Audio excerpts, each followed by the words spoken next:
Hello and welcome to UK NBA. This is part 2 of episode 10. I'm Ryan Hillback. And I'm Peter Wells. In this part, we're talking about a three-way trade between OKC, the New York Knicks, and the Cleveland Cavaliers. So, Peter, I'm going to ask for your professional opinion. Yeah. Do you think J.R. Smith, Shumpert, and Mozgov will make the Cavs a contender again? I'm not sure if it will make them a contender this season. I think this is one certainly for the future for two main reasons here. First of all, Shumpert is still going to come back to full fitness, so we're waiting on him to see whether he can come into the team as a starter next to Kyrie Irving, or whether he'll play at the 3 as a backup to LeBron James. Also, Mozgov is a starter at the moment due to Varejão's injury. Next season, once Varejão is out of the team, back in the team, Mozgov will drop to the bench. But if Mozgov performs really well this season, and then when Valhalla returns, can you really drop Mozgov just because Valhalla is back? I don't think necessarily that you can. Although in basketball, reputation of a player matters more than form, in my opinion. Certainly does, and I think one of the things that Varejão has had a fantastic season, first of all, which is going to put him in good stead come next season. Also, I'm sure it was brought in initially, and I might have talked to Mozgov about this, saying that once Varejão is back, you'll be on the bench, mate. A bench player. Because they need that depth in the squad.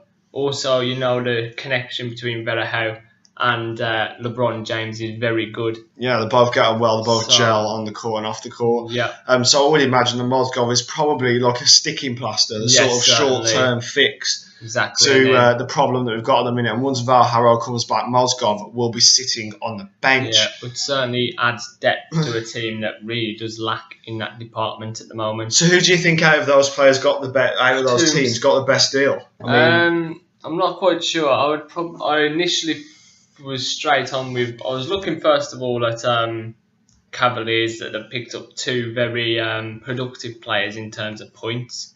Shumpert as well in defensively. Nothing to set the world on fire though. No, and J.R. Smith is always a risk because he's one of those players that can be all over the place, good or bad on the same game as well sometimes.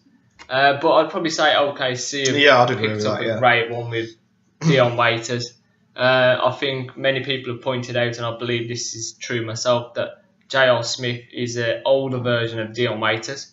Yeah, and he's obviously not had the best of seasons at the Knicks. No, so he basically traded away a young J.R. Smith for an old J.R. Smith, which doesn't particularly make that much sense, but maybe there was something. But a young J.R. Smith was one phenomenal player. Yeah, it was, and he can bring a lot to that OKC team, because one position they've really lacked, and I've said this over the weeks, is that shooting guard position. Yeah.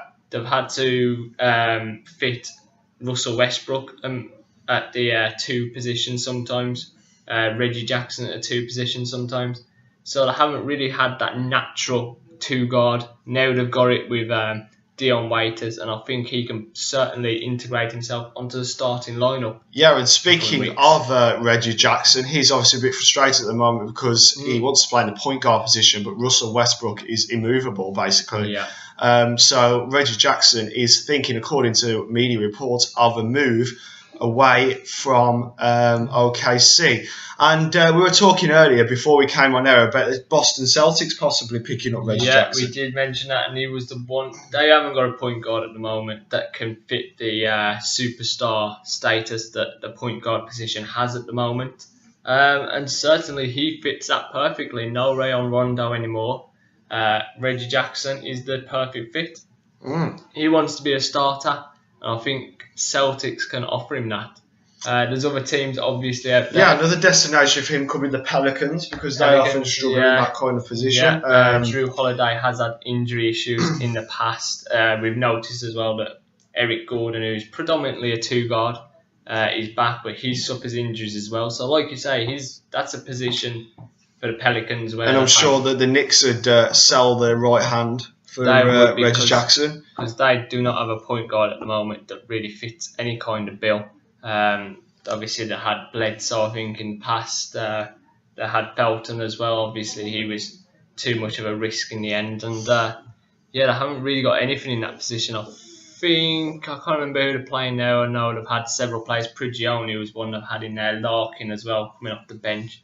I bet the Sixers, in all fairness, and the Magic wouldn't mind. Yeah, the Magic definitely. I think Magic are one. They got Payton at the moment, who's a draft pick, and you got Oladipo at the 2 guard. So what a player he is! I love Oladipo. Yeah, Oladipo and Reggie Jackson at the 1 and 2 wouldn't be a bad combination. Yeah, that'd be brilliant, wouldn't it? So yeah, let us know in the comment section where Reggie Jackson could be heading to. Yeah, or could he be staying with OKC? Does he want championships or does he want to be a starter?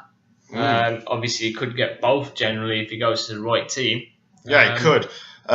So yeah, that is it for part 2. That's it for part 2, yes. Thanks for joining us. And in part 3, it's Ryan's favourite part. It's the return of question time.